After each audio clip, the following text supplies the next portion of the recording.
Look closely at this photograph. Charleston, South Carolina. November 1898. What you're seeing isn't just another gathering of grieving relatives. Hidden somewhere in this image is a woman who poisoned her own sister, standing there with a smile on her face while everyone mourns the very person she murdered. And for over a century, nobody knew she was there. Until 3 months ago, when a graduate student discovered something that changed everything. This is the funeral of Catherine Whitmore, a 32-year-old heiress who died under what everyone believed were tragic but natural circumstances. The official cause of death was listed as acute respiratory failure. But Catherine didn't die from illness. She was murdered by someone she trusted completely, someone who stood right there among the mourners, watching as her victim was laid to rest. And the evidence was hiding in plain sight this entire time. Catherine Whitmore wasn't just wealthy. She was dangerously independent for a woman in 1898. After her husband, Thomas Whitmore, died in a shipping accident off the coast of Georgia in 1895, Catherine inherited his entire fortune, a sum worth approximately $85,000, which today would be equivalent to nearly $3 million. But instead of remarrying quickly or handing control to a male relative, as society expected, Catherine did something radical. She took over her late husband's shipping investments herself. The elite circles of Charleston were scandalized. Women simply didn't manage business empires in the 1890s. But Catherine proved herself to be shrewd and calculating. Within 2 years, she had doubled her holdings, expanding into cotton export and railway stock. She corresponded directly with business magnates in New York and Philadelphia, negotiating deals that impressed even the most skeptical men. She became a fixture at the Charleston Chamber of Commerce meetings, often the only woman in rooms full of powerful men. This independence made her admired by some, but it also made her vulnerable. Living in her family's historic mansion on Meeting Street, Catherine employed a small staff including a housekeeper, a cook, and a groundskeeper. But the person closest to her wasn't an employee. It was her younger sister, Virginia Whitmore, who had moved into the mansion after Catherine's husband died, ostensibly to provide companionship and support during her sister's grief. Virginia was 28 years old, unmarried, and had always lived in Catherine's shadow. Where Catherine was bold and decisive, Virginia appeared meek and accommodating. Where Catherine commanded attention in any room, Virginia seemed content to fade into the background. This dynamic had defined their relationship since childhood. But beneath Virginia's quiet demeanor lay something darker. Resentment. Catherine had inherited their parents' favor, their father's business connections, and through marriage, substantial wealth. Virginia had inherited nothing but the role of dependent sister. She lived in Catherine's home, wore dresses purchased with Catherine's money, and attended social functions only as Catherine's companion.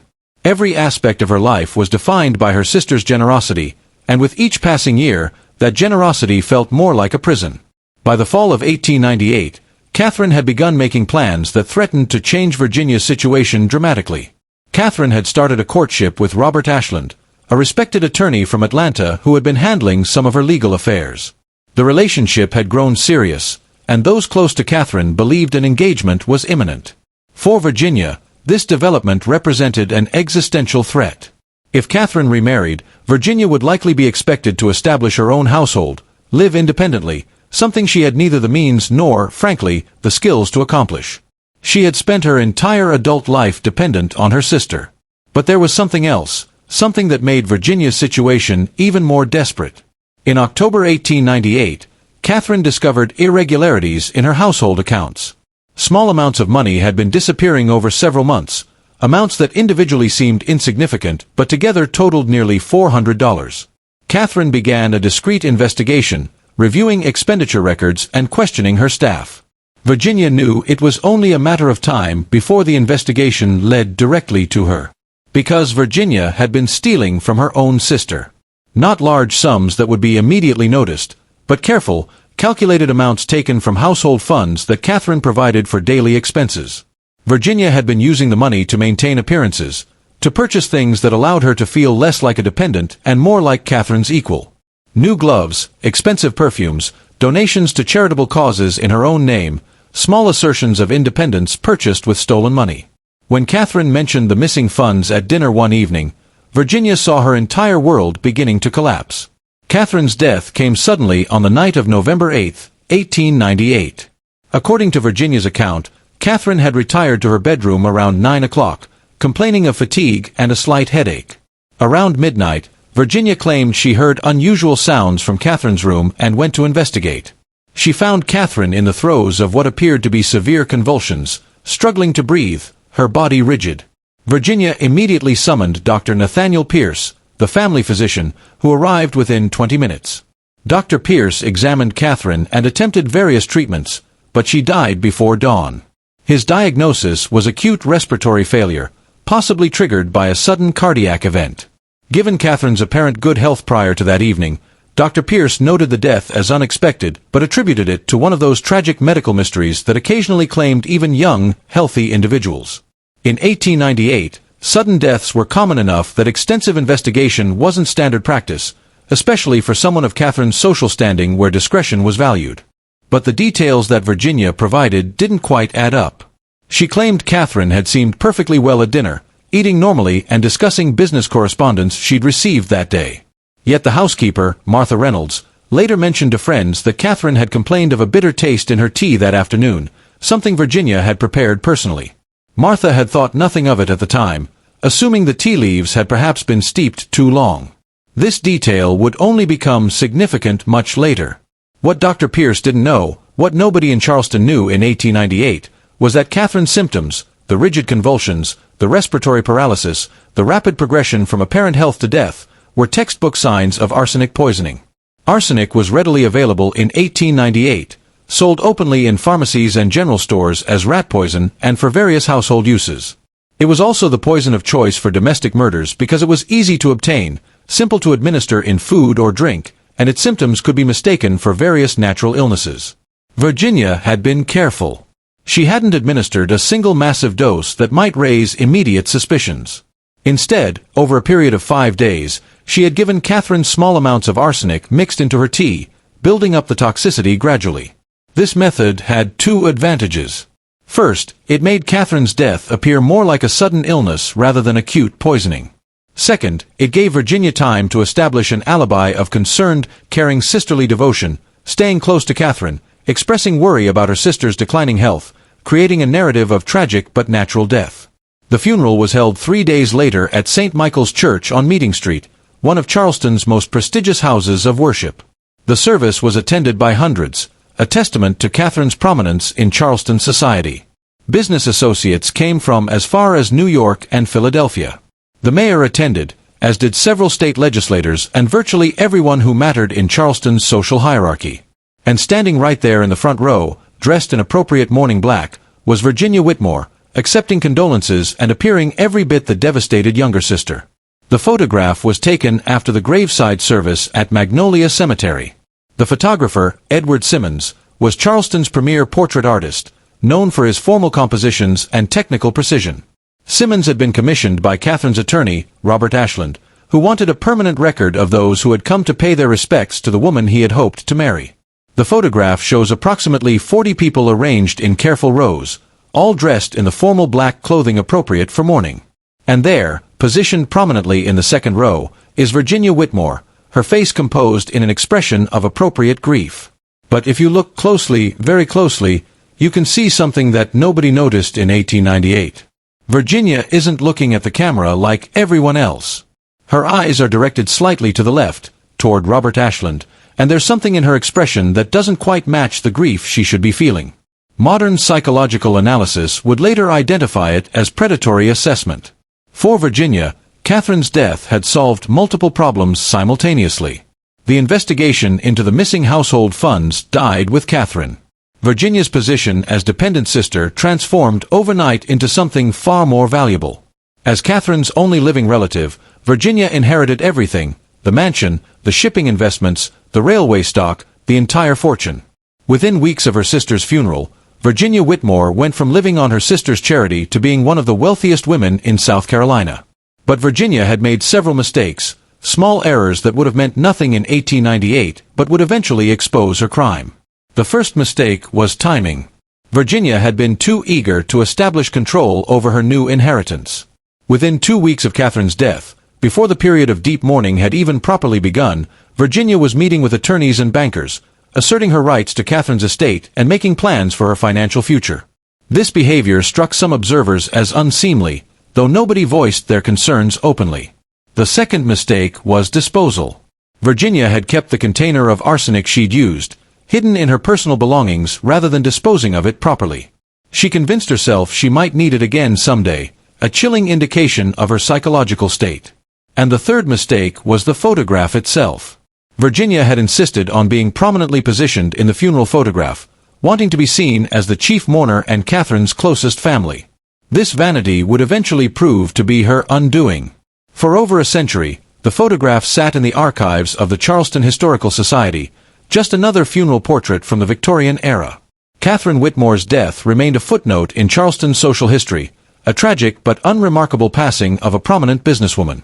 Virginia lived another 43 years, dying in 1941 at age 71, having spent decades enjoying the wealth she'd inherited from the sister she murdered. She never remarried, never had children, and by all accounts lived a quiet, respectable life as a Charleston widow of means. The truth began to emerge in a completely unexpected way. In February of this year, a graduate student named Jennifer Morrison from the College of Charleston was researching women's economic independence in the post-Civil War South. She had obtained access to the Historical Society's archives and was examining documents related to female property owners in the 1890s. Catherine Whitmore's business records were part of her research, and Jennifer was struck by how unusual Catherine's level of financial independence was for that era. As Jennifer dug deeper into Catherine's life, she found the funeral photograph and began researching the people who appeared in it. She created detailed files on each identified individual, building a comprehensive picture of Catherine's social and business network. When she got to Virginia Whitmore, something caught her attention. Virginia's financial records showed a dramatic change immediately after Catherine's death.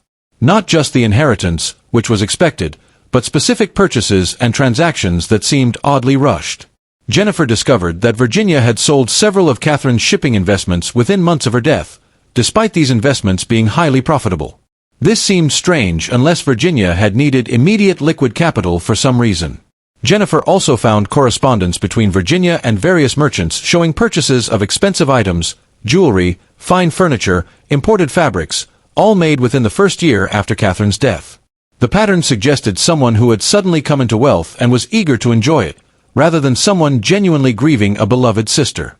But the real breakthrough came when Jennifer decided to have the funeral photograph analyzed using modern forensic imaging techniques.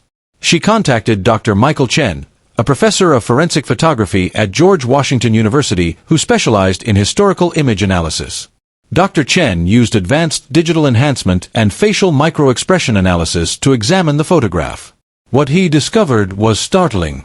Virginia's facial expression in the photograph showed none of the genuine grief markers that were visible in other mourners. Instead, Dr. Chen identified what he classified as suppressed satisfaction, a barely concealed sense of triumph that Virginia had tried but failed to completely hide. More significantly, when Dr. Chen analyzed Virginia's hands in the photograph, he noticed something nobody had seen in 126 years. Virginia was wearing gloves, which was normal for the period, but there were faint discolorations on the gloves themselves, visible only through spectral imaging analysis. Dr. Chen sent samples of the photograph to a forensic chemistry laboratory that specialized in historical materials analysis. Using non-destructive testing techniques, they identified traces of arsenic compound on the fabric of the gloves Virginia wore in the photograph. The same gloves she had likely worn while handling the poison she used to murder her sister.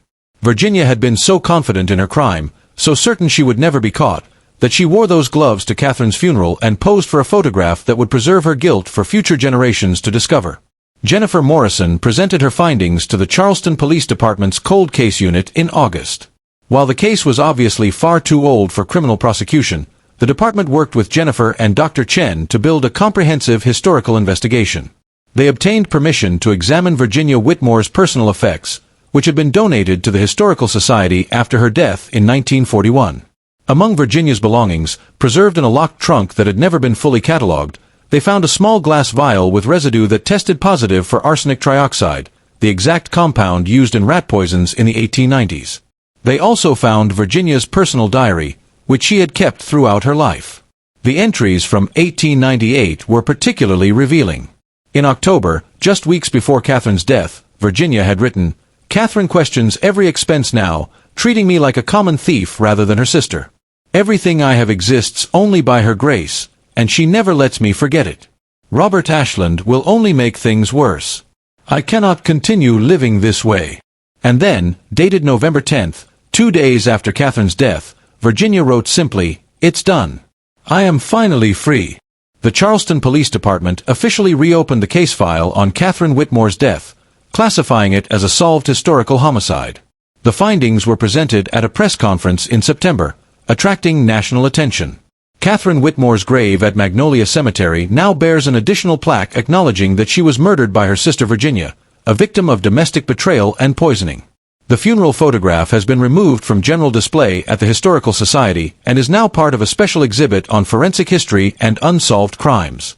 For Robert Ashland, who lived until 1934, the revelation comes too late to provide any real closure, but his descendants expressed gratitude that the truth about Catherine's death had finally emerged.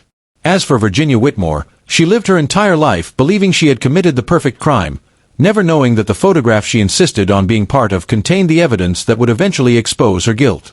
Modern technology gave Catherine Whitmore something she was denied in 1898, justice, and the historical record now correctly identifies her death not as a medical tragedy but as murder, committed by the person who should have protected her most. Sometimes the truth waits a very long time to be discovered, but it's always there, hidden in the shadows of old photographs, waiting for someone with the right tools and the determination to look closely enough to finally see what's been there all along.